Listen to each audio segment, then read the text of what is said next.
Okay, thank you very much.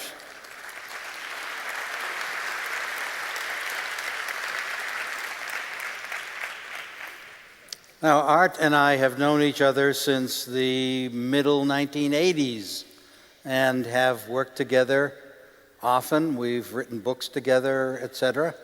And we're here today, and we're delighted that you're able to come and join us to share some new ideas and to try to move things ahead in the way we think about our emotional lives and thinking. And this really is it's based on the whole idea of metacognition, which you've heard about and you've been exposed to from the first day on in this conference. Metacognition, of course, is a rather unique ability that we as humans have to be able to, in a way, stand above our thinking and reflect on it, think about it, as if it was something going on in the natural world. We reflect on those things all the time. Things happen and we note how they happen. But metacognition is about our private thoughts, things in our mental life. And the big important thing about metacognition is that it's a powerful tool for being able to manage our thinking. We think about our thinking, how we did it. We reflect on whether the way we did it worked. Is this a good way to do it? Maybe we should change it a little bit next time, think a little bit differently, and we guide ourselves by those revised plans. That gives us a kind of freedom to be able to decide how we're going to engage in thinking. Well, Art and I, of course, when we think about thinking, we think about not just thinking cognition. When we think about our mental lives, they involve more than just thoughts. They involve feelings, emotions, and a whole range of things that we are aware of in the same way we're aware of our own thoughts. In fact, something noted by philosophers all the way back to Plato. So we were thinking, can we use the model that we all use for helping us to manage our own thinking and apply it to our emotions? Is there a way to really set up a sort of structure, a procedure that we can use that will yield the same results with our emotions? Now, much harder thing to do, of course, because emotions are tougher. But that's what this session is all about. A lot of these ideas are ideas we're going to advance to you, for your reflection and follow-up. And we're going to ask you to think about applications in the classroom. Art? So today, we'd like to share with you some very important points related to this topic that Bob has just described. And first of all, we want to talk about what is meant by meta-emotional thinking. And that's what Bob and I were sharing. And how do the emotions serve us? How do they protect us, for example? How about emotions and their objects? It's not just having emotions, but it's emotions about something. And what is the relationship between that? How might critical thinking help us manage our emotions? So we want to tie those two together. And how can we recognize and empathize with others if they are emotionally flooded as well? And then finally, how might we, particularly as educators, take some of these ideas back into our classroom and use them with our students? First of all, just to start off, we know that the emotions are located in the limbic system of the brain. And we have inside of us a mental tug-of-war between our emotions and our rational thought processes in the frontal cortex. And the reason why is because when we get emotionally flooded, the amygdala takes over and it stops the rational thinking. Have you ever, for example, been insulted and you get angry, and then when it's all over with, you reflect back and say, oh, why didn't I say that? The reason why you didn't say that is because you weren't thinking rationally, you were thinking emotionally. So the emotions trump the rational parts of the brain. And so we have a continual tug of war between those two parts of the brain. And when we get emotionally flooded, we lose access to our cerebral cortex. And so one of the great skills and abilities of literate people, intelligent asking people, is that they can manage those impulses. And we're going to talk about that a little bit later on today. One question is, how do the emotions serve us? Well, they are the body's survival mechanisms. And you must remember that when humans evolved from the caves, they had to survive. And so they had to retreat back from the bears in the bush and the snakes in the grass. And so they saw a snake, and they, of course, would retreat, or they would freeze, or they would have fright. And so those emotions are still with us. While we don't have snakes in the grass so much, nor bears in the bush, we do have social situations. For example, how many of you have ever experienced road rage? Somebody cuts in front of you as you are driving, and you want to say something nasty to that person. Anybody? That's the emotions taking over. What is If you drive in Boston, Mass, you feel road rage all the time. For sure. One thing has also been found is that the emotions are universal. They are not related to any race or ethnic group, but rather all human beings share some common emotions. And our emotions react at certain parts of the body. For example, when you are fearful, your heart rate increases. And so that is a universal, that everybody's heart rate increases. And the reason why is because it sends the blood to the musculature so that you can fight or so that you can retreat. And so the emotions that we feel are indeed universal. Okay, let me take the clicker.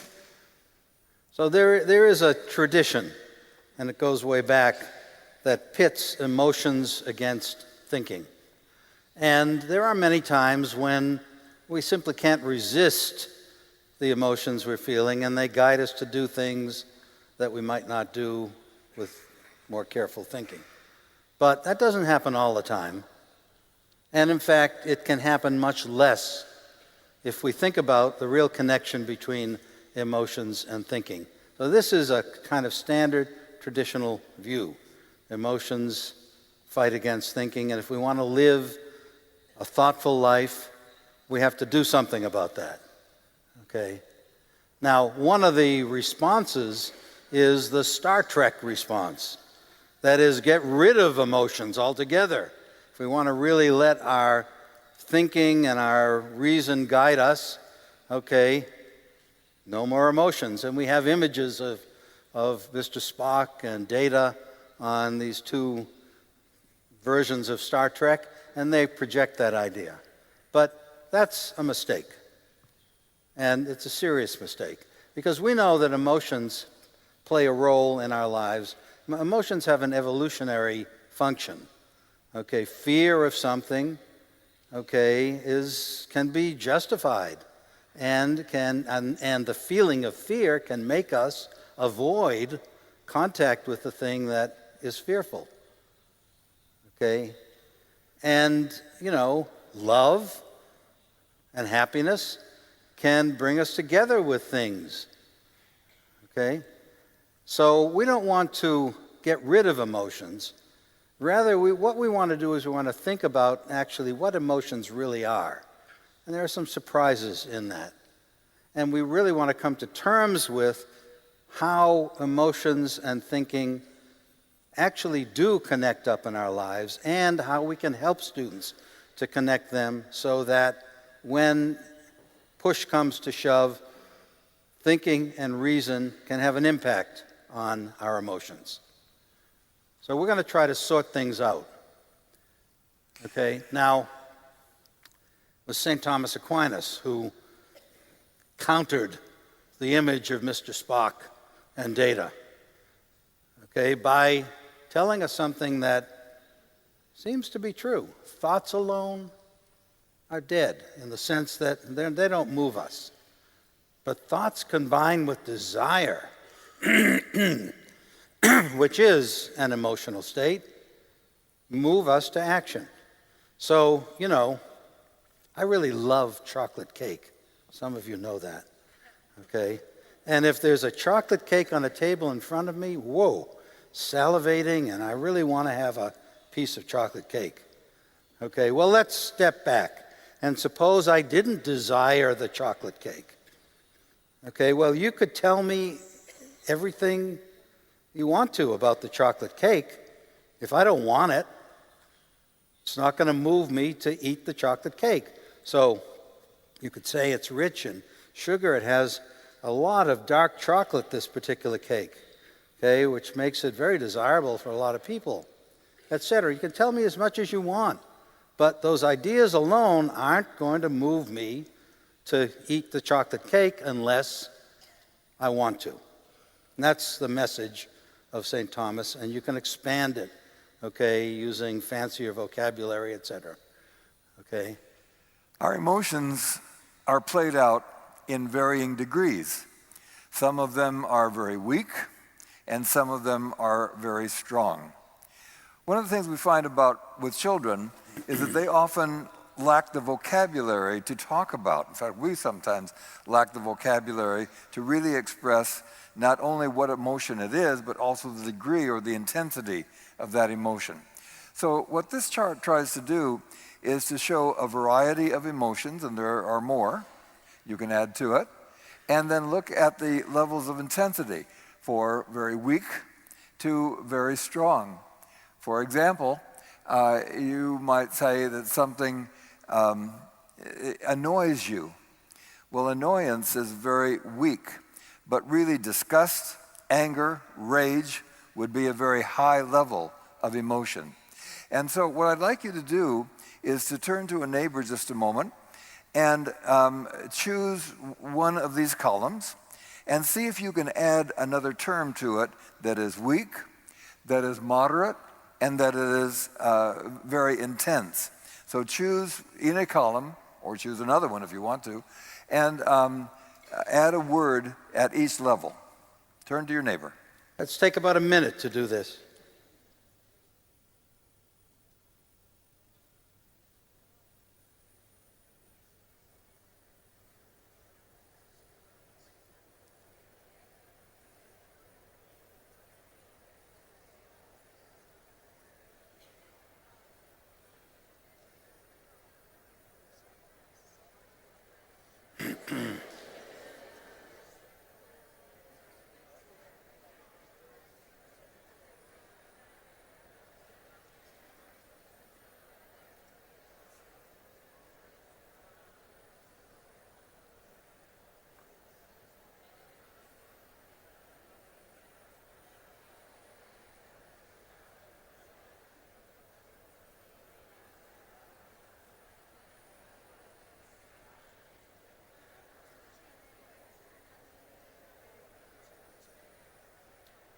Enough. Should I pick it up? Okay, let's come back together. Let's come back together. So you're beginning to experience thinking about our emotions in a way that pull us away from thinking of the ones at the top as the usual manifestations of those emotions. Okay, and I want to give you one example because it helps us to see that we need to disconnect emotions from what happens in our bodies also. Extreme emotions cause agitation, increased heartbeat, etc. Okay, but I'll give you an example of anger. And we know that when somebody's furious, in a rage, their face gets red, can't control their bodies. But I'm pretty angry at what those folks that call themselves ISIS are doing in various parts of the world. And I'll bet, how many of you also are pretty angry about what you hear about those people? Put your hands up. Okay. Now, are you furious? Are you all agitated? No. In fact, I've been that way since I first started hearing about it. Beheading innocent people who are doing nothing but have different beliefs, that's about as outrageous as I've ever heard. And it makes me angry. I was angry last night when I was asleep, but I was not agitated. So what does that suggest about emotions and emotional states? What it suggests is that we have to think about them like mental states. Okay? They are part of our conscious lives. And they may impact on our bodies, they may not. Now, once we start thinking in that way, we have to recognize that emotions are a little more complex than we thought. Okay? What do you see here? What emotion is expressed here? Happiness, joy, Success. maybe ecstasy, maybe? Whoa, pretty good. By the way, putting the arms up is a universal sign of success, joy, completion, satisfaction, and so it's a universal signal. When you see athletes, such as this one, who have won, you also see their arms go up. You might see somebody who's angry and identify that as anger, or afraid, maybe running away from something. But that's not what's in their heads, because these emotions also have objects. This person is thrilled, is overjoyed at what? What is the object of that emotion? He's overjoyed because victory, he won the race. Okay? And that's a reason for being thrilled. It's a good reason. Okay, now, the fact is that some people, a lot of people, have objects of their emotions that are incorrect, that represent things that are not the case. For example, he might be overjoyed, and he certainly looks like he's crossing the finish line, but if something went wrong, or if they discover that he's been taking dope, okay, well, maybe he didn't win the race. And if he didn't win the race, he's not going to be overjoyed. And so there's a connection between the object of our emotion, and the object may not be something that is true, that is the case. And that's what we really have to think about, because there are plenty of examples. I'll give you one more example, and then I'm going to come along, I'm going to tell you one from my own life, okay, when I was a little kid. Okay, but I was walking with a friend, and we went into an old house, actually, and all of a sudden my friend, she got really very agitated, and I could tell she was afraid of something. So I said, "What are you afraid of?" And she said, "Oh, that spider over there." Whoa. I said, "The spider?" She said, "The spider's going to bite me." Okay, now a lot of people fear animals. They don't just fear animals, but you fear that they're going to do something to you. Okay?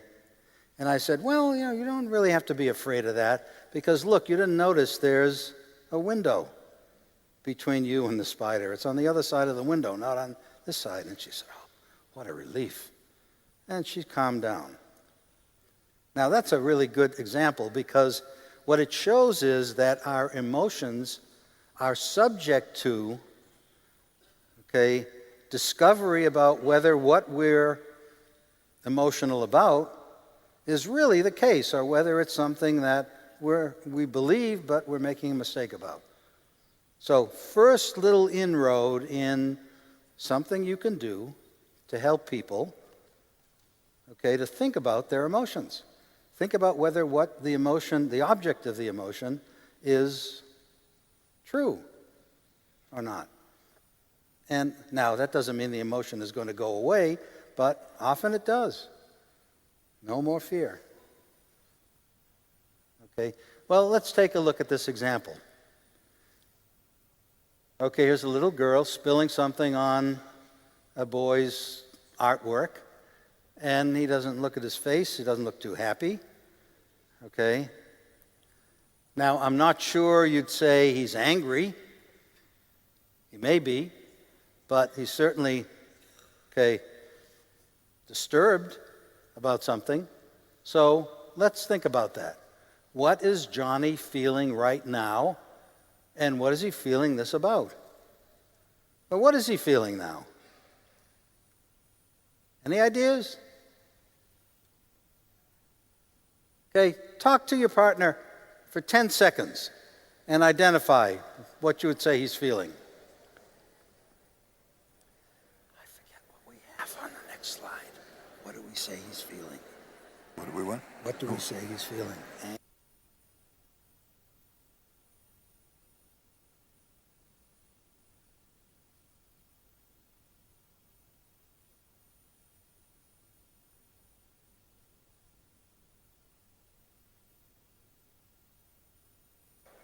All right, let's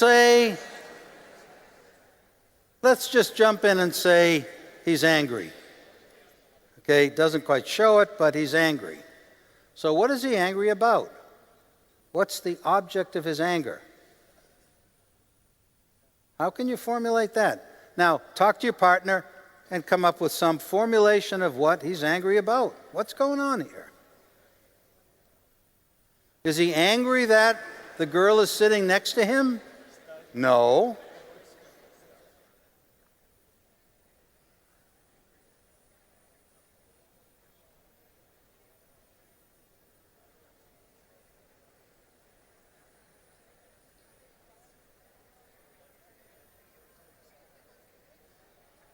Well, here's a rendering of that.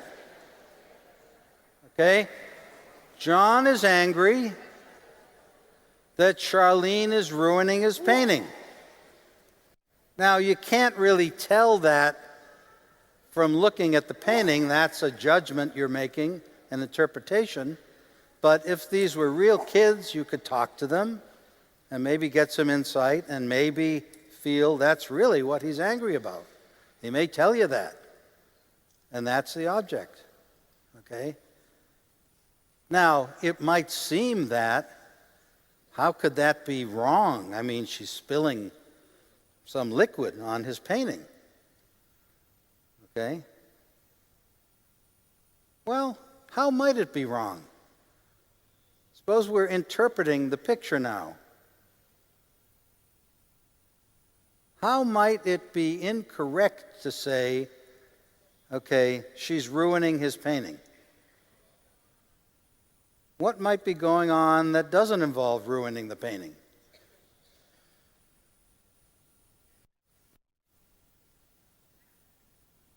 Well, it's hard. I mean, it looks like she's ruining the painting. But maybe, he's discussed with her trying to make this somewhat three-dimensional by doing something to make the paper a little crinkly.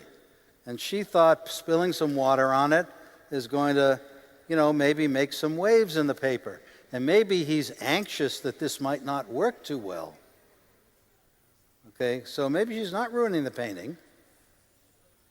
So we interpret these things when we see people in certain situations, and we have to acknowledge that sometimes our interpretations are not correct. Now, that doesn't matter. What matters is, when you think about the connection between what the object of your emotion is and what the emotion is, the real issue is, how can we help people come to terms with that? How can we help people who say, I'm angry at so-and-so, figure out whether they really should be angry, whether what they're angry at is or is not the case? Let me take this one. So let's move along. So as we think about what Bob just said in terms of an emotion and an object, as you look at this little boy, what emotion are you inferring that he is feeling? And what is the object of those emotions? Tell your partner.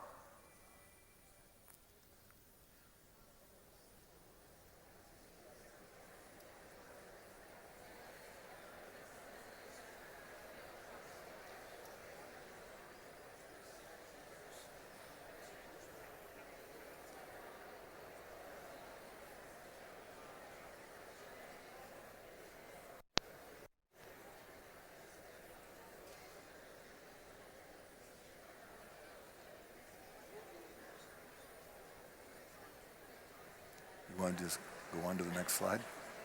Okay, let's just take a few more seconds. Yeah, the next slide is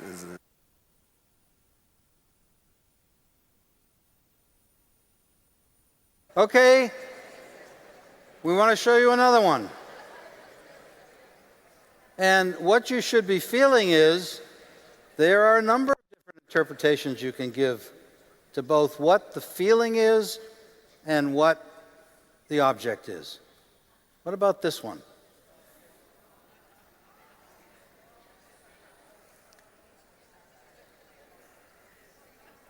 And we're not talking about the emotion of the kitten.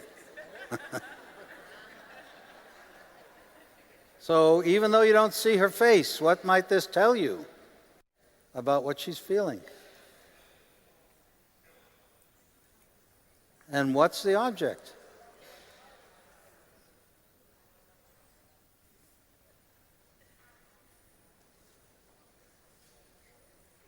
Well, okay, these are intended to introduce you to the idea that emotions have objects and that it's sometimes very difficult from our perspective to interpret what the emotion is and what the object is. But the real question is, for the person feeling the emotion, is what they're feeling that emotion about correct? Should they really be feeling that? Okay, so let's go back to the ruin the painting. Did she really ruin his painting? Explain. How could John find out? What could he do? If not, should he be angry? Maybe you're misinterpreting the whole scene. If yes, because maybe he is angry. Maybe they're the first stage of anger you're seeing. He's really annoyed that she's ruining his painting. What can he do? What should he do? So that's a second question now. First, what's the emotion? Second, what's it about? Is what it's about accurate, correct? If so, well, what should he do? You're going to show this?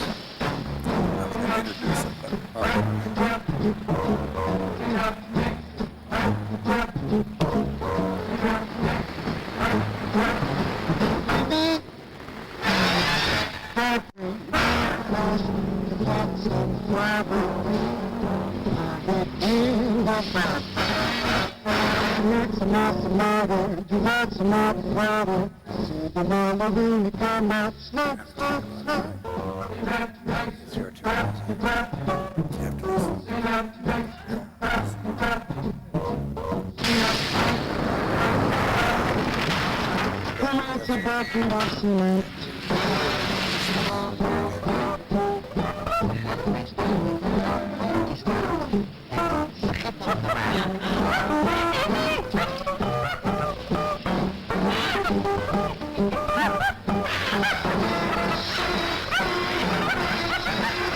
Let's stop it. All right. So, what emotion was this fellow feeling? Tell your partner, what was he feeling?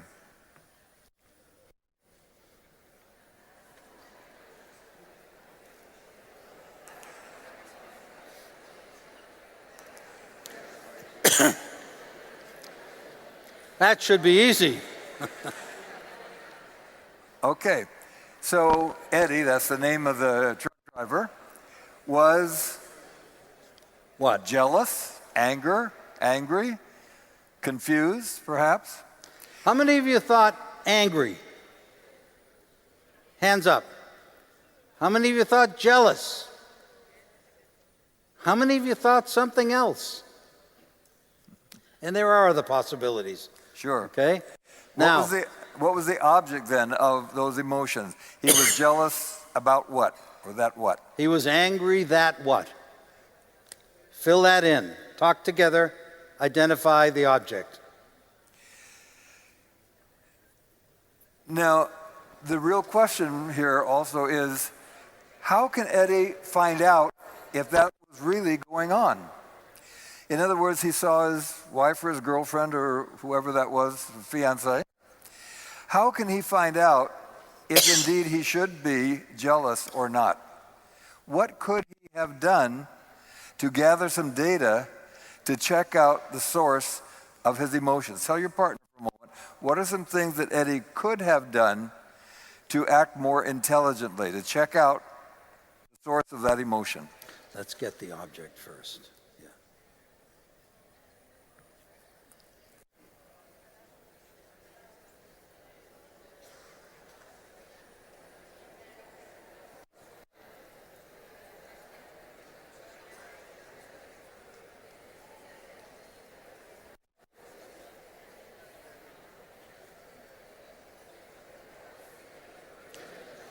So what is the object of Eddie's emotion?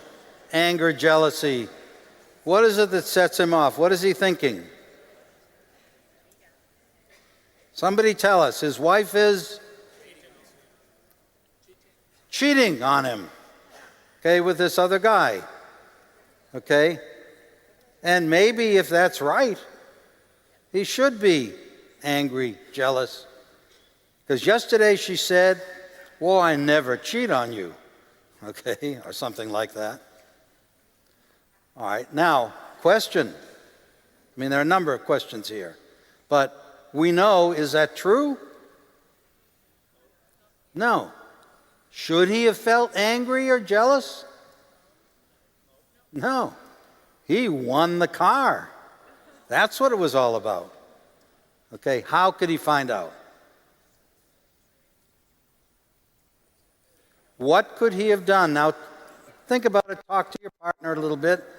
I mean, that's an issue, and we want to raise it because it's important.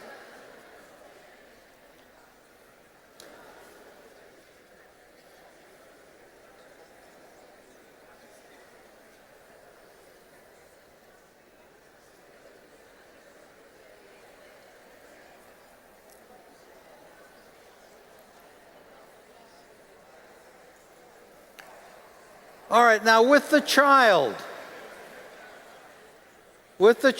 you might want to say that she really ruined his painting. Well, maybe he should wait and see before he gets angry or whatever. But this is a typical case in which it's hard. When somebody's in the midst of a rage, it's not quite a rage, but in the midst of it, it's very, very hard at that point to say, wait a minute. Let's check our sources here. Let's see if you got it right. Okay, and so that's a challenge. Now, what can we do to help people so that when they are in a situation like Eddie's, there is a little escape mechanism? They can get themselves to calm down enough to try to check out whether what they're thinking is really true. Question. Answers? We don't have answers. We just want to raise some questions to get you thinking. Okay. But there are a lot of possibilities. For example, he could go inside and find out who this guy is kissing his girlfriend. He could draw on past knowledge. He could say, has she ever been unfaithful to me in the past? He could wonder about why he's there, not just who he is, but why he's there. Where'd the car come from? In other words, he could have gathered a lot more data, not only from the situation, but also from his past experiences like this. However, as we said earlier, because the limbic brain takes over, he doesn't think about those things, unfortunately. So one of the big challenges to us is how do you manage that impulsive reaction when your brain is turned off to its rational powers? And there are ways of doing that. And I want to say, we're thinking about children, how can we teach children so that when this happens to them, they have an escape valve. They have a way to remind themselves, well, I should really check this out. Because that's something we think of when we're cooler. So that's a real interesting issue. And there are things that people have tried. and with some success. Okay, like before you get in a rage, okay, have students read some stories in which the characters get in this situation. Well, if you were in that situation, what would you do? What would you be able to do to find out? So that they actually have rehearsed a scenario for themselves, okay, that might have an impact when they themselves get enraged. Untested, tried out by actually some school psychologists. Some say, well, that has had an impact on some of the students I've worked with, but not on others. Is there anything that can be done in the classroom? Okay, let's go on to this one. Now, this is me. Okay? And I don't know whether to say it's a success story or not, but when I was a real little kid, okay, and, you know, my mother put me to bed at night and turned the lights out, well, it just freaked me out. I just, you know, I just got afraid. And, you know, and one time I started screaming. I said, oh, you know, help. And my mother came in and she said, what's happening? Why are you making all that noise? Okay. And I said, I'm afraid. You know. And so she said, you're afraid? You know, what are you afraid of? And she tried to be a little calm about it. And I said, well, there are monsters in the corners. And they're going to come and eat me up. Okay? And there's one of them right there. All right. And so my mother said, well, I just came in and put the light on. I don't see any monsters. And I said, oh, they go away when you put the light on, of course. That's when you put the light out. All right. So she said, all right, we'll put the light out. And she said, stand up and I'll take you over to the corners. We'll see if we can feel any of them. I didn't want to go, but she brought me over there. There were just walls, no monsters. Now, I could have said, they go away when they see that you're coming, okay? But I didn't, and I started to calm down. Now, that, I don't know, how many of you had, when you were young, you've had experiences like that? I mean, we tend to learn about emotions and learn that sometimes we make up myths, okay, that make us feel certain things and we recognize that they're myths. Well, that happened to me. And I think it happens to a lot of people. And we learn. And we learn what to do. Okay? I'm going to skip us ahead. Talk about that. Okay. Meta-emotional thinking now. So here's a little strategy. And you know, we promote the idea of trying to work with children, with students, and make strategies like this explicit. Not that we tell them this is a strategy for meta-emotional thinking, but what are the sorts of things we can think about in regard to emotions? Now here we're standing above the emotion. Let's develop a vocabulary. Let's be able to identify the different feelings that we experience. But let's also think about what those feelings are about. And then let's ask, to what degree is the emotion grounded in the facts? Should I really be feeling this? Is what I'm thinking it's about really true? Okay, now that's the first step, to get students to acknowledge. It's a good question to ask. How can I find out?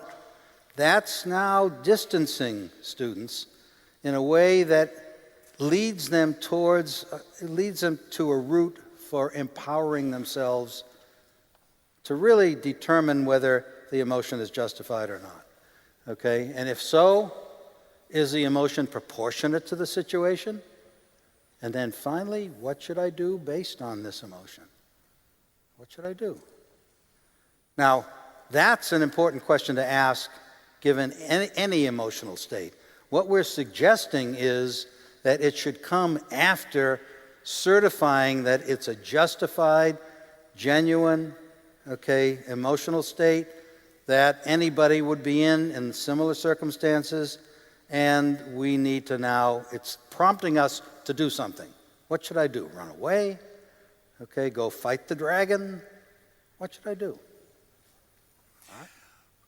One of our great challenges is to learn how to manage these impulses because they are inborn within us. We can't get rid of them. The question is not to stop them, but rather to know how to manage them when they well up in us.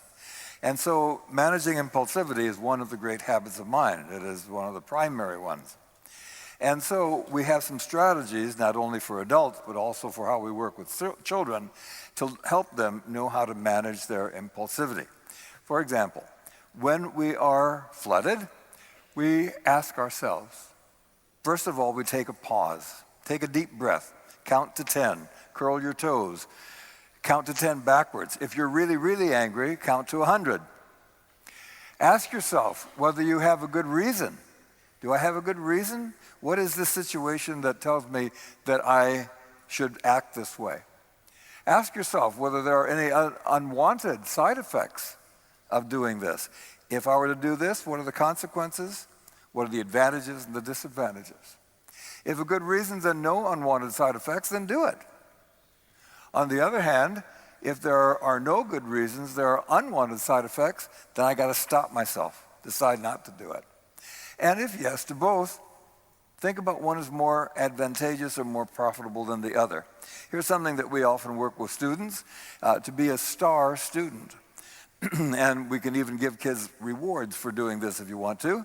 And STAR stands for stop, think, act, and then reflect upon your behavior.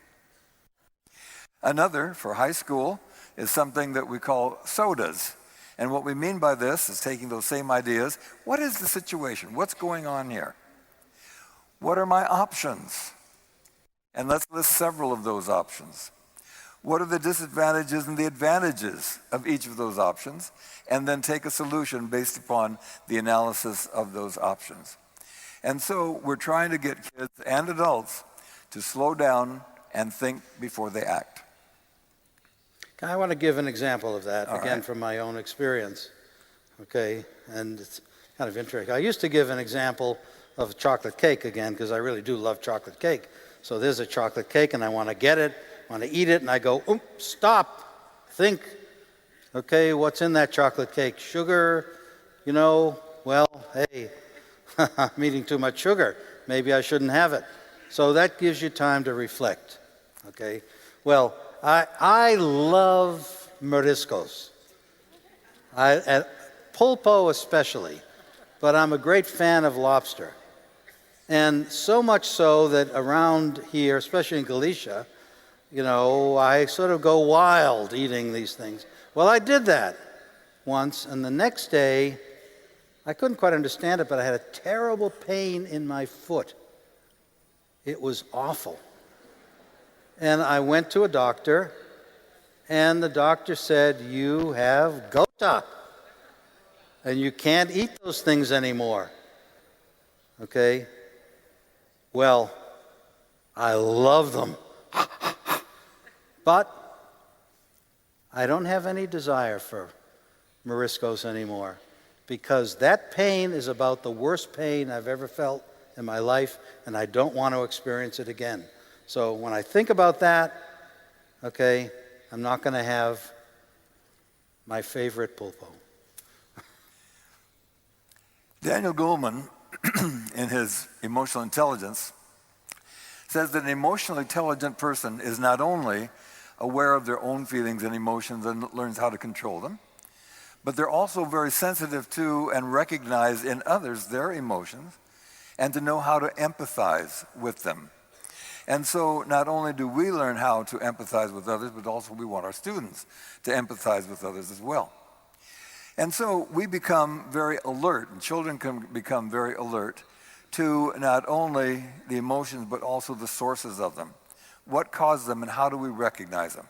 And basically what we're looking for in other people are such things as facial expressions. Notice how you interpret from the facial expression what these people are feeling. We look at body language. Have any of you ever been tempted to throw your computer out the window? We listen to verbal language, the intonation. the rapidity of speech, the volume, the words that are used. For example, in this next little video, see if you can tell how this person who is talking is feeling and what is it that causes you to interpret that emotion. No, there's a button that says Properties. Okay, when the menu drops down, you have Open. The last one's Properties. Okay, yes, Open Properties. Okay. Perfect. Now, click the Server Type tab. Okay. All right, click the TCP/IP settings. All right, here's what you're going to put in. 206. I know. I know. Just put what I know what they told you before, but please listen to what I have to tell you now. 206. No, 206. No, 206 97642. Have you ever started yelling at a person thinking that that was going to fix the problem? Have you ever been yelled at by somebody who was upset? Does that help you understand the situation anymore? I don't think so. We'd like to do a little role play. And if any of you went to the banquet at the Guggenheim the other night, you may have seen this. So Bob and I are going to put on a little play here for you. And I would like you to imagine that we are standing on the corner waiting for the bus to come.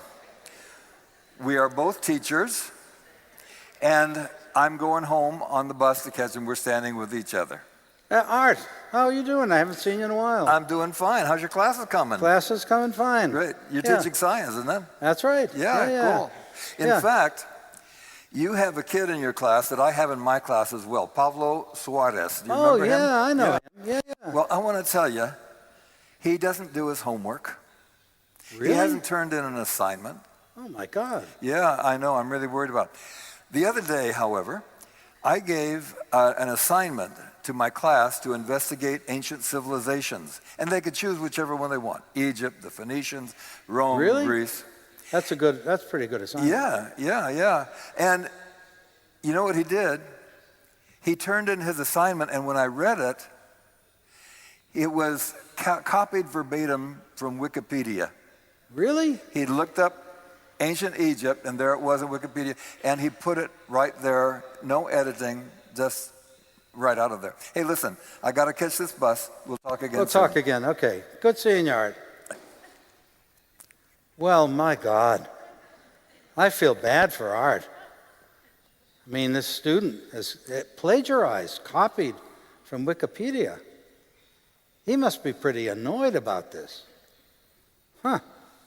I'm going to call him up tonight and really talk to him about it, see if I can get him to calm down a little bit.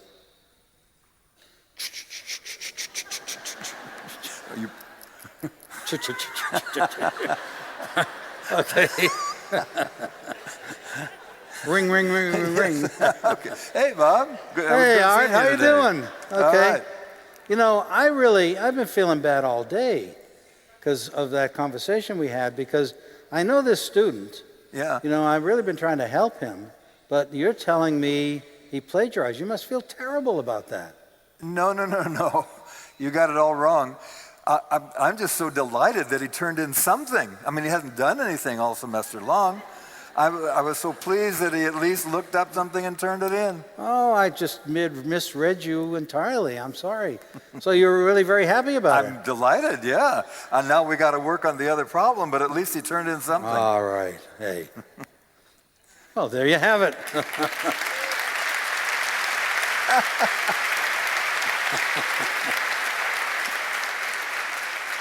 Now, what's going on here? Right. So, Now, one of the things that we need to learn to do with others who are emotionally flooded is, one, to be aware of that body language and the voice intonation and so on. and to learn how to respond and listen to those emotions so that they feel like they are recognized and they are empathized with. I'd like to show you a little animation that illustrates this. This is for the preschool and the primary age kids, so the infantiles.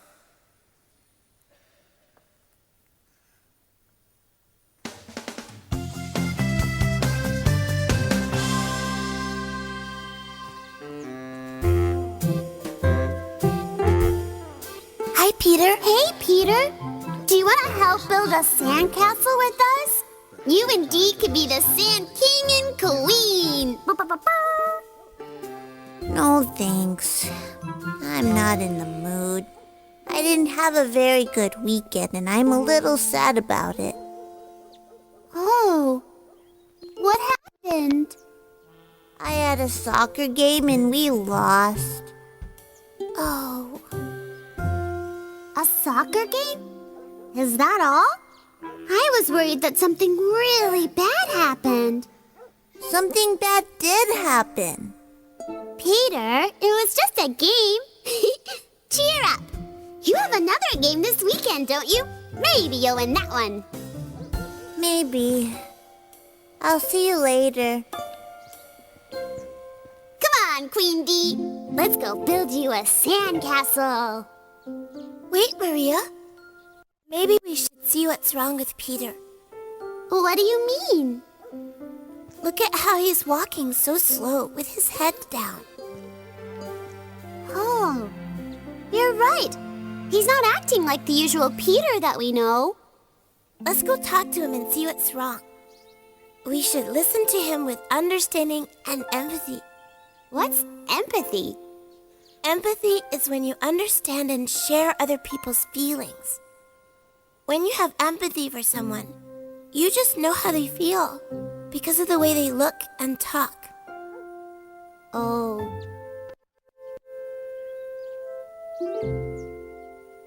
He does look pretty sad. You're right, Dee. Come on. Peter? Oh, hi. I'm sorry I didn't understand how you felt before. I'm just really disappointed about my soccer game. My grandpa was there watching me, and I really wanted him to see me win. It wasn't just any game. This game was special. What happened? I missed the last goal, and my team lost. Oh, you wanted your grandpa to be proud of you winning, but you lost. I understand. You're sad because you feel like you let him down. Yeah, you do understand. And it feels good that you empathize with me. Thank you. Hey, weren't you going to build a sandcastle? It's okay. We'll build one later. We just want to sit here with you. And next time I see a friend looking so gloomy, I'll try to understand and empathize with why they're feeling that way. You guys are good friends.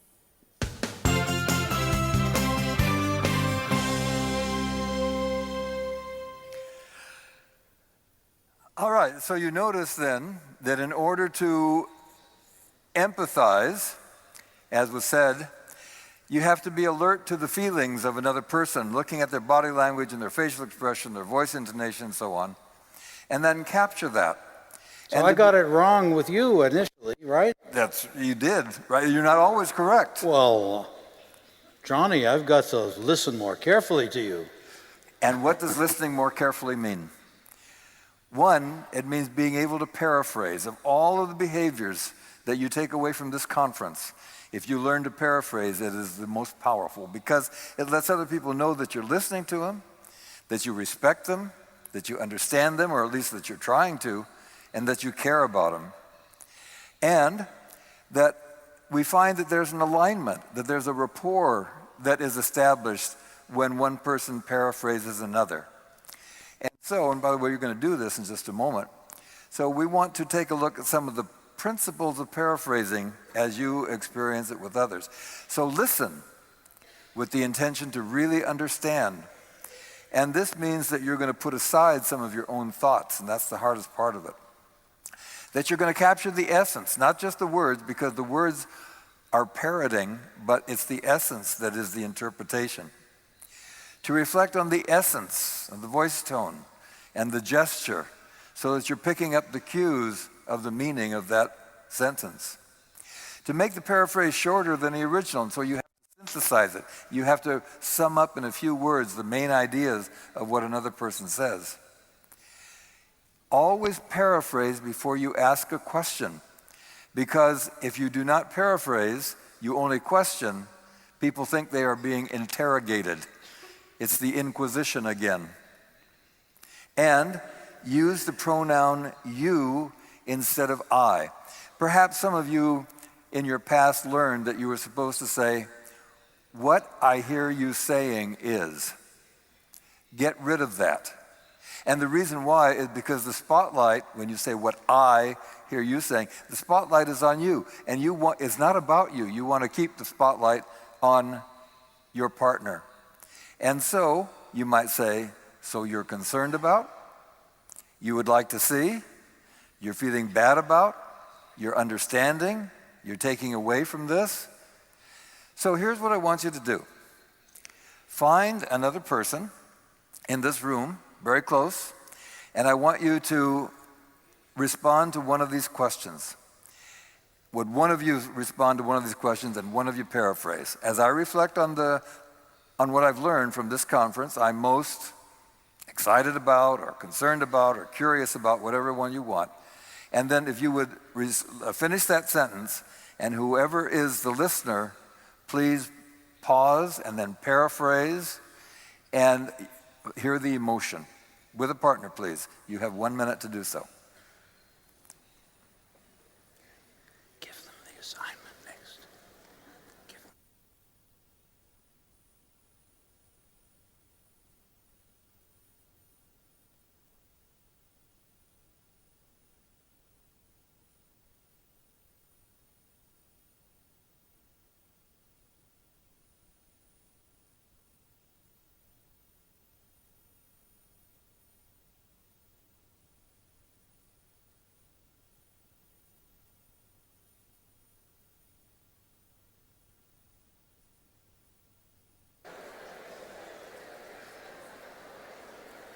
I just want to I'm going to make a 5-second comment after this is done. Oh yeah, skip this, skip that.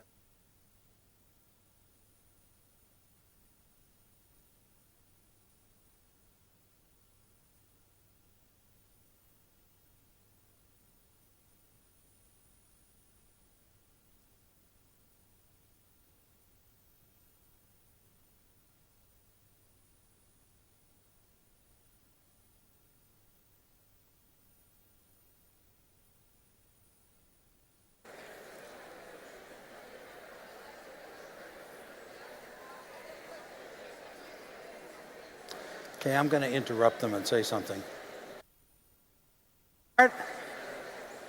I don't know, I don't remember whether I followed the rules that you put up there when I talked to you about your own feelings. Did I paraphrase? I think I did a little bit. Yes? I can't remember whether I used I or you, but I must say I really was feeling for you. Empathizing. Okay. We want to close by asking you folks to go away from this session thinking about things, and we want them to be very specific. So most of you are educators. Maybe some of you are not, you're parents, and you have kids, but we want you to think about what you can do to help the students you teach or in your school, okay, learn to think more carefully about their emotions. Let's put the strategy up again, Art. Using the strategy, okay, that we've shown you. It's a good set of questions. What might you do to help your students to do that. That's a bit of homework, okay? But we want to remind you that, we've been talking from specific examples.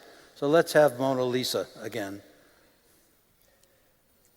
Sometimes what a person is feeling is rather inscrutable. And you can paraphrase, you can talk, you come away just not sure. And we need to be prepared for that. And also, we want to expand the idea of listening, because sometimes you can't listen, but you can find out. You can read things about people that people have said, and you don't have access to them otherwise. So you have to think of something analogous to what Art said about paraphrasing. Students read books, read stories. They're characters. Okay, what can you find out really about how these characters are feeling by what's really going on in these stories? Let's attend to those details. So there are lots of different ways.